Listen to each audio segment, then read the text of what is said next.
দেখেন আমার মেয়ে ছাদ ঝাড়ু দিচ্ছে। আমার ছাদ ঝাড়ু দেওয়া দেখে সেও বলতেছে আম্মু আমাকে দাও, আমি ছাদ ঝাড়ু দেবো। দে, ছাদ ঝাড়ু দেখ। তার শখ হয়েছে, না সে মানবে না সে ঝাড়ু দেবে। ঝাড়ু দিতে পারে, একবার এদিক দিয়ে যায় একবার ওদিক দিয়ে যায়, তারপরে সে দিবে। বর্ষায় তো কয়েকদিন ধরে একটানা বৃষ্টি হচ্ছে, ছাদের অবস্থা একেবারে খুব নষ্ট হয়ে গেছে, শ্যাওলা জমে গেছে। তারপরে চেষ্টা করতেছে একটু পরিষ্কার করার জন্য, এবং সে চারটা ঝাড়ু দিবে। এটা একটা লেবু গাছ, লেবু গাছের নিচে তো প্রতিদিনই পাতা চড়ে যায়, প্রতিদিনই পরিষ্কার করতে হয়। আমার আবার একটু পরিষ্কার না করলে হয় না।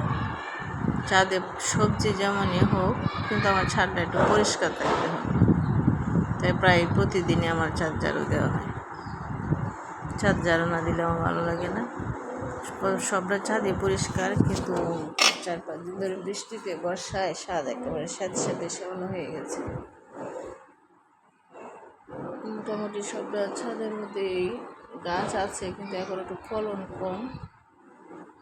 কী করা যাবে, বর্ষা তো।